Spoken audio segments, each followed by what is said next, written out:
welcome to this course on Perplexity. Perplexity AI is what I consider to be the new AI search engine. I use it all the time. It's a phenomenal tool, and I'm really excited to teach you all how to use this.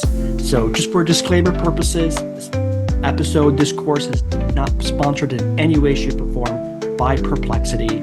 So I'm just a big fan of it, and I want to teach you guys how to use it. So that's why I'm doing this here. I think it's a very viable tool. So we're going to start from the very beginning, how to get started using Perplexity, how to sign up for it, all the way through some of the more advanced features that it has under its pro licensure. So we'll get started here very shortly, and kind of, again, very from zero to hero is what we're trying to go for. That way, when you walk away from this course, you know exactly how to use Perplexity in ways that make sense for you in your context. Like anything else, please make sure that you are following your organization's policies. If there's any questions, consult with an attorney, with your human resources professional, with your IT team, with your organizational leadership on how to effectively and what the appropriate use of these tools are. So with that being said, let's go ahead and dive in. Here we are. We have just a regular search engine, right? Google, Yahoo, whatever you're going to use, Bing, whatever your preferred search engine is. And we're just going to type in Perplexity AI and then click here. This is the site. And here we have it. Now it's automatically signing me in. But what I'm going to do here is I'm actually going to sign out. And that way you can see what this looks like when we log in here. So let me sign out real quick here. Confirm. All right. And use different options for signing in. You can sign in through a single sign-on, through Apple, or with Google. I like doing Google. You can also just type in your email here and do it that way as well. I have it here with my Google account, and here we have it, right? And this is what it looks like right away. And here, there's different features we can do. We can ask, this is the prompt box right here. So we can say, US Sues Ticketmaster. What's this thing about? So it's going to understand the question. Now I'm using the Pro Search for right now. We'll go back and kind of piecemeal what this looks like and what the different advantages and maybe disadvantages of the Pro version and things like that. But what I like about this here is what it does, just kind of quick bottom line up front kind of thing for you all, is my most favorite thing is it's going to go through and talk about this Department of Justice antitrust lawsuit against Live Nation Entertainment. But look here, here's a bunch of different sources that it breaks down to, right? 11, this one right here from NBC News. And this is why I really like this Perplexity tool, is because it's sourcing all the information. And I can even look here on the side and look at all these different sources here, right? Maybe not every one I'm going to say, maybe that's not a good source. Maybe it is a good source. I don't know. So you can go through and look at all these different sources. I can weigh stuff, right? I can say, okay, this one from justice.gov might be more reputable than, say, something from BBC, or maybe vice versa, depending on your persuasion there. But it gives you such a wide variety of sources that I think it's just a phenomenal tool to be able to do. So let's go back to the prompt box. In order to get back, what we're going to do is just click this icon right here. Brings us back here. We can start new threads here too. So we can start a new thread. I'm going to turn off the Pro version right now. And let's ask, what is the cost of a Rosenbauer electric fire engine? I'm just going to go through, look at these different sources here, and it's give me some ideas, right? So it looks like Boulder purchased one for 1.78 million. Let's look at the time for this thing that we can kind of check here. This was purchased, I'm going to review these policies here. This was purchased back in 2023, I believe. Yep, 2023. Kind of an odd date structure there. And see here, Los Angeles Fire Department purchased it, or Mesa. This looks like a Mesa, Arizona. This is Los Angeles on here, but this is clearly a Mesa article. Mesa, Arizona. When was this article written? January 8th, 2024. You can see, obviously, this is why I think the sourcing is so helpful, because the text here says LA Fire Department, but the source here says Mesa for the article. But if you read the article, we see here It's a LA truck, or Los Angeles took delivery of a European style fire truck in May 2022. So it is somewhat correct. So this is why you have to read and double check your sources, right? That's why it's an important thing to do data verification. St. Paul, Minnesota had it. And we can even ask follow-up stuff, right? So maybe you want to say, what is the delivery time for a Rosenbauer electric fire engine? So we can look at this. Based on the information providing the results, the typical delivery time or build time for Rosenbauer electric fire engine RTX model is typically 18 to 22 months. Okay, it's pretty have a decent lead time. I think this might be older information too, but so you can see, like, you can even ask follow-up questions and say, okay, what about, additional costs associated with the delivery of a Rosenbauer electric fire engine? But again, you're not just asking an AI engine to come up with an answer. It's actually providing you real sources. And so you can go and you can say, okay, all right, looks like the delivery time frame for Boulder was 18 to 22 months. When did they purchase it? Again, they purchased it back in 2023. What has changed in the supply chain since then? Has anything changed? Is that a regional thing? Or maybe Boulder, Colorado did something really cool to speed up that time frame, right? Maybe going to reach out to the folks in Boulder and say, what did you guys do? How did you guys do this? So it really tailors your responses by sourcing it, tailors you and channels us into the appropriate area that we need to focus on. We can look at here again, different ways that we can look at that. Can the delivery of time for a Rosenbauer electric engine be expedited? What is the process for ordering a Rosenbauer electric engine? Are there any taxes or fees, including the cost of a Rosenbauer electric engine? That might be a good thing to know. And again, you're able to go beyond just the typical chat GPT response, right? Or the typical AI model would be Claude or Gemini or whatever. Able to go beyond that because you have these sources that you're able to look at and verify what that is. So the different features here, that starts a new thread, right? We can also look over here too, and I'll expand this so you can see this, right? Here is my thread of what is the cost of an electric fire engine. And I can add this to a collection. And so I'm going to add this to a collection called fire engines. Let's see if I can find an emoji here to give it that. Yep. And the description is exploring the costs of fire engines and build times. Okay. We can give it an AI prompt, which is instructions to the AI that affect every thread in the collection. And we can just say, I want to understand the build times for fire engines. That way I know how far in advance to plan ahead. We can make this shareable privacy. We can make it secret where only myself and contributors that I designate can view this.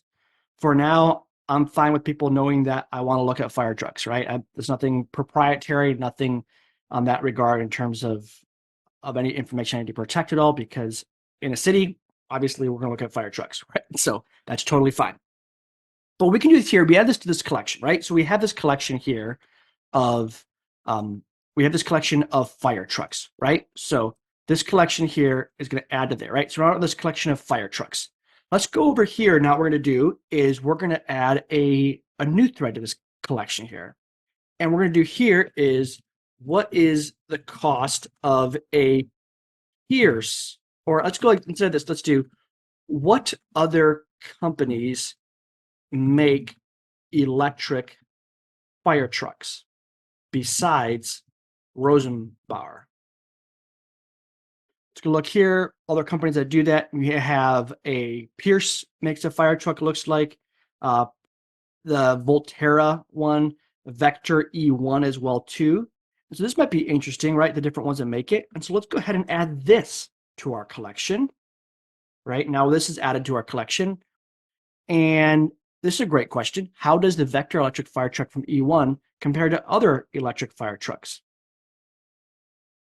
And again, so here we go. Talks about the battery range, all the information that's interesting there.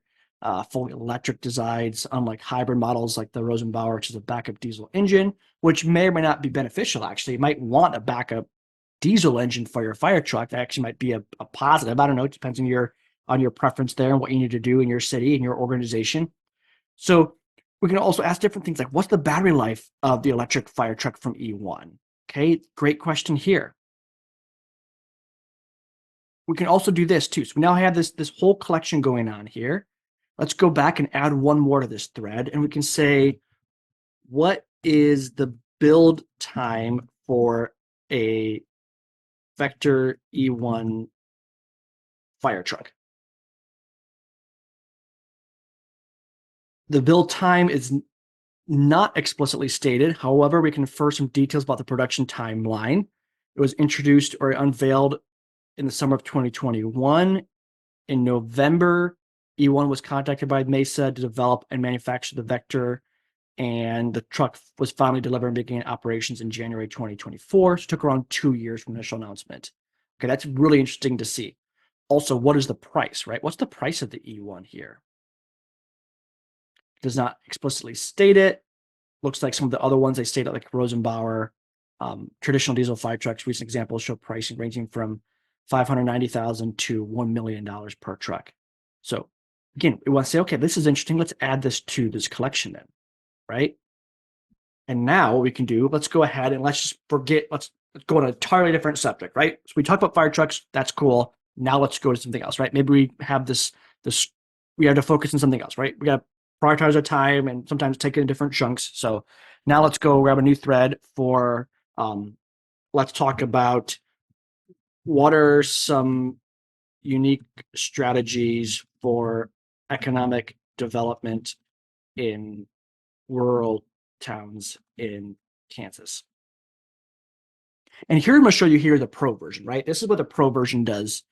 And so we can turn on pro. And what that allows us to do is allows us to have different focus areas. So say we want to search across the internet, that can be helpful. If we just want to focus on generating text or chat without searching the web, we could also look at academic papers, look at for YouTube videos, look for Reddit discussions.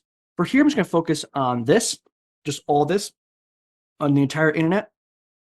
And we can look here. Okay, what are some unique strategies for economic development in rural towns in Kansas? And so here are a bunch of different sites here. We can look at these different sources. Okay, how do you attract people and businesses to rural Kansas from the KCUR, probably a radio station of some sort? Talks about Kansas tops nation economic growth over fall of 2023 from the governor's office. Kansas State has a plan for economic prosperity in Kansas, a PDF here. So I'm going to show you this too. Let's go ahead and open this guy up, okay? I'm not sure what this is exactly going to say, but it might be an interesting example here.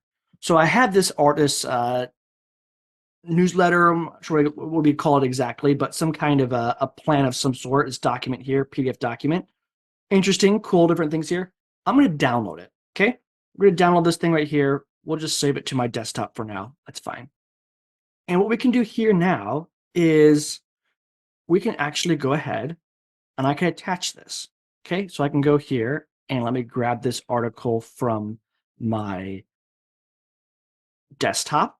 Okay, and I can ask a follow-up. I can say, what are some of the points in this document that might apply to rural Wisconsin economic developers? I'm going to go through it and I'll look at the document and see what it comes up with. Look at the document here. So now it's going to give me some other ones that could be helpful for Wisconsin, right? So the food information here. And again, the source it's giving me is always going to be this source that I gave it, right? So I'm not going to have extra sources here, but maybe it's a way for me to take this and say, okay, what can I do in Wisconsin? Maybe you have a similar type of environment, similar type of challenges when it comes to economic development in those rural areas, especially in the Midwest, could be similar. So it might be a way to collaborate on economic development. Okay. And so here's some great things, right? What are some success stories of rural economic development in Wisconsin? I can grab this too. And again, the same thing I did before with the fire trucks, I can add this to a collection. I can create a new collection called economic development. Let's call it rural economic development, right? I can create this one. And now we have all this rural economic development stuff here, okay? So now let's do this. Let's go home, right? And let's go, okay, where are my collections, right? So we have all these different things we've talked about. Where are collections? What can I discover? Not there. In our library, okay, here we go. Here are the different collections. Here's a history of all the different threads we've done, all the different questions we've asked here. And here are our collections, right? So I can grab this collection of fire engines, click on here, and I can continue to ask questions and look at this, right? I can continue to say, okay, what did I talk to you before about this singular topic, right? I was talking about fire trucks and maybe I took a break, right? Maybe I'm on vacation. I come back, I'm like, you know what? I thought of something when I was on vacation, had this aha moment, but I don't remember what I've already asked, right? I had too much fun on vacation, sitting in a pool and drinking Mai Tais on a beach, and I forgot what I was talking about electric fire engines. How do I recover that? Well, here it is right here. Okay, the cost of electric fire engine. I can continue to have this conversation with Perplexity and see what it can do. So really, really helpful tools for AI and for finding information. We can also go ahead and if I wanted to, I could copy this link and I could share this link with people. I could share this right here, right? I can share it on WhatsApp, I can share on Twitter, I can copy the link and send the link to other people. I can also do this here. I can also swap collections. So I can say, okay, I'm not going to do this. I don't want this as part of this one. I want part of rural economic development. Okay. Now for this one, I don't think it makes sense to do that. So I'm going to swap collections back to fire engines here. I can also delete the thread. I can remove this from the collection, right? I can do things like that. Which is super, super, super helpful. Now let's go back and look at some other things here too. Okay. Let's say I want to focus on something different, right? Let's go ahead and look at this. Okay, Let's go back home. We'll go back home for right now, and let's look at the different features that the Pro version has. What's the difference? Okay, so Perplexity Pro. Say that 5 times fast. Perplexity Pro is the most powerful source that it has. Ideal for longer answers to complex questions, about 300 plus per day. Has upgraded models, choosing the latest models like GPT-4, Claude 3, and Perplexity for improved answers in longer context. We can also have unlimited file uploads and enjoy a $5 monthly credit for our text generation API. Perplexity's online LLM or large language model offers up-to-date information at low latency. So pretty cool here. From the pro settings, you can manage your subscription. You can refer a friend. So you can click right here and say, hey, if you want to use this, go ahead and use that link and you get a couple dollars off, which is pretty cool. So let's learn more about Perplexity's unlimited pro search. Again, for whatever reason, perplexity seems like a hard word to say right now. Okay, what is the difference between quick and versus pro search? This is interesting. Quick search, the basic search, gives you fast, basic answers. Pro goes even further, asks for details, considers your preferences, dives deeper, and then delivers pinpoint results. Say goodbye to endless tabs and irrelevant links. Why use it? It understands you through follow-up questions, summarizes the most relevant findings, and pulls from a diverse range of sources from a complete view. Okay, so let's go ahead and test this out. We kind of saw this before, but let's test this out. On this one, we're going to have Pro turned on, and we're going to say, I want to find an RFP for a fire truck that I can copy for my city. Here's what it's going to do. Okay, here's it is. Based on the search provided, here are some key points regarding fire truck RFPs that you can use as a reference for drafting your own RFP. Okay, again, the same information there, really helpful, really interesting here. Okay, and I asked these different questions here. I understood the question. Okay, sample RFP, fire truck procurement, fire apparatus, RFP sample, things like that. Let's try a different one. Let's try a more complicated one here. Let's say find a job description for a human resources director. Again, understand the question. Again, here are the different sources that we have here, right? So super, super helpful what we can do and how we can look at these different human resources directors here. Absolutely love what we're able to build here. Let's go back over here and let's turn this off. Okay, let's say this: human resources director job description.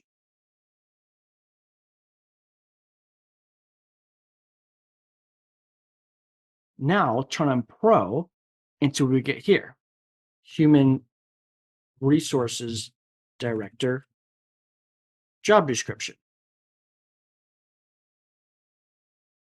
You see the difference here, right? So here, this first example we did without the pro version turned on, it gave me about 5 sources, right? Okay, what does a human rector do? Things like that. On this one right here, it gave me 19 sources of information I can go through. And obviously I could be more refined uh, with my tool. I can be more refined with things like that, right? I can do different things. And so that way I can really make sure that I'm using the right tool and I'm finding the right information that I want to find. Okay, now let's try something different, right? Let's try a different version here. And let's talk about, I want to better understand how police restraint systems work. What we're going to do here, we're going to be able to search by an image here, right? There's different police, the wrap, restraints from police one, all this stuff like that. Super interesting, great stuff, right? So it's going to finish doing this, and then we're going to do something that's on the side here once it's done finishing out, giving us all this information that it has on restraint systems. So what we'll do here is, here's the different images, right? And what we're going to do here is we're going to attach an image. I have an image of a wrap system that I found, and say, what type of restraint system is this? Here it is. The image shows a person using the wrap restraint system. The wrap is a full body restraint device designed to safely mobilize individuals who are violent or potentially violent. Okay, super interesting, right? Let's go ahead and ask a follow-up here, right? Let's go ahead and ask it this, right? What we're going to do here is we're going to add this right here to a collection, okay? Let's add this to a collection called police restraint systems. And maybe we can add another emoji here. Let's find a police emoji. Here's a cool police car. Perfect. Create this, and here we go. Okay, and let's go back to my library, because I want to do something that's a little different here, right? So what I want to do here, the one police restraint system is called the wrap, okay? So what I want to do now is focus something. I want to focus here on YouTube videos, and I want to say, okay, find me some training videos on how to safely use the wrap restraint system. And I'm also going to attach this file again as shown in this attached image. So it's going to understand the question again. It's going to look over it. And here we have a bunch of different videos on how to do this effectively, right? We can look at this YouTube video, one about the bolo wrap. Not everyone, it might pull in some other information. Looks like the wrap is a different type of thing than, say, bolo wrap. Here's one from Rapid City Police Department. Here's one about walking a subject in the wrap range of motion, different things like this, right? And different ways that maybe you want to look at to make sure this makes sense for your department, for your law enforcement agency, and do some research instead of just saying, I saw this at a demonstration at this conference, was really well, right? But what does it mean to do it in the real world? What does it mean to do it, in the midst of a very aggressive situation? What does that look like? And are there any risk and liabilities that you might be exposing yourself to if you go down this path of this restraint system? It's important to understand that, right? What are the implications of using a system like this? And this is where you want to have discussions with your legal team, with your city management team and executive team and things like that, with your department, with your command staff in your police department as well, and think through things at a high level. But this is why a tool like Perplexity is extremely helpful, because you can actually see and kind of vet the information. Okay, I saw this at a vendor fair, it looked really well, but the guy who was doing the demonstration, he wasn't combative, he wasn't intoxicated or on a controlled substance of some sort. So he was pretty well compliant with the law, right? He was pretty well. He wasn't acting aggressive towards the person who was trying to restrain him at all. So this is why I think these tools like Perplexity is extremely helpful. Is I can say, okay, and just think about how much time would have taken us, right? If I went onto Google, okay, what's the wrap called? What's this restraint system called? How do I find the videos for it? And here I have this. And then on top of that, right? Let's say that I'm able to do that in a very fast and efficient way. Let's just pretend that we are the kings and queens of leveraging the internet and search the internet. We have that, right? Okay, so let's say you go ahead and do that. How are you going to store all the information? How are you going to go ahead and make sure that all that those sources, those information, the articles that you're having, if they're stored in the right place? Before we have to do is, okay, let's grab the link and maybe get a Word document. I used to do that a lot, have a Word document, bunch of different links in there on a topic I was studying or something like that, or information that I wanted to collect, something I was curious about, just in a Word document. I would just store different links or different snippets of articles with the source underneath that. I don't have to do that anymore because now with Perplexity, I can store all the information on these threads. It's here for me. I can take this. I don't have to be on the same site all the time. I can do this in different sites too. Like, right? I don't have to be at my desktop where my article or my Word document is located. I can be anywhere. I can take my phone and do the same thing here as well too. I think it's a really, really cool feature what we can do here with Perplexity. Phenomenal tool. Let's go ahead and explore just a couple other areas for this tool before we wrap up this course here. The Discover tab. The Discover is just some areas that maybe you want to look at, right? So we saw the US Suez Ticketmaster, just different articles that maybe you want to look at and just kind of news of the day kind of thing. All of this is tailored towards AI, which makes a lot of sense, but just different news of the day that in case you're curious about some AI news, what that looks like. We can also go to home here. Again, I'm focusing on YouTube. Let's say I want to find some academic papers as well too. I can do the same thing. I can ask about AI adoption in the public sector. I'm not sure if there's many articles published right now, but maybe there's a couple articles published in the public sector. And looks like there is, right? So we can look at some articles on this. We can research this. I know there's a lot of folks who are studying this and doing some doctoral work on AI in the public sector that I've had the privilege of talking to that way. We can even generate an image if we wanted to. I'm not sure what we would do with this, but for fun, let's go ahead and do this. Let's draw a illustration for this. Again, not really sure what's going to come up with or with it, whether or not this would be useful at all, but maybe you think this would be useful for a way. Okay, cool. That's a cool image, right? We can also do different things too with other tools, right? You can search videos. We can upload a video and search a video here. We can search images as well too. So we can say, okay, like say you want to have an image, like where's that image from? We can search the image there too as well. So we can say, okay, here's an interesting one. Most common enterprise applications of AI and automation today. Here's some images there. So if we want to, I say search images, I don't mean search against the image that we talked about before, like the restraint wrap. What it's referring to here is you can see, okay, what are the different images that are including all these different sources? So say you're giving a talk on AI and local government, and we want to use this chart right here. What are some factors holding back AI adoption? Here's some interesting ones we can look at here. Maybe it's a useful chart. We can figure out, okay, where does this site come from? What's the source of this information? Looks like it's from agilitypr.com. We can look down here, and sure enough, that's where it's at. And that way we can give proper credit to that source information there too. So again, a really, really cool feature here on Perplexity.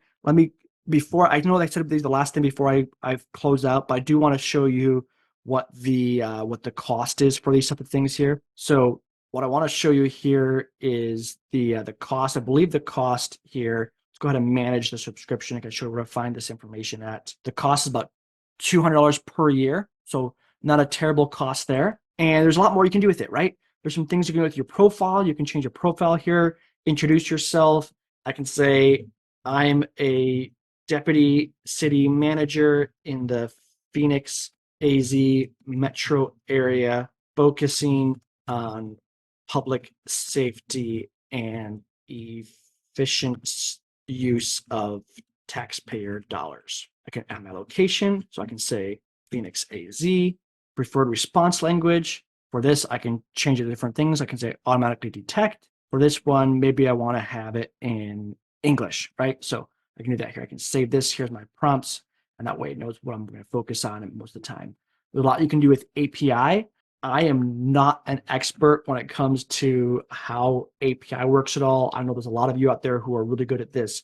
If you're good at that, go ahead and take a look at the API and let me know too. I want to learn from you guys too. There's also enterprise versions as well too. So you can get started and having your team use this as well. So a lot of really, really cool features that you can have here for Perplexity. Thank you so much for taking the time to take this course. Really appreciate the investment that you are making in the future of local government in your organization. Until next time, please feel free to grab a moment to explore the other course that we have available here at civicinnovation.ai as we try to help local governments adopt AI in responsible and efficient manners. Until next time, be well, and I hope you have a great rest of your week.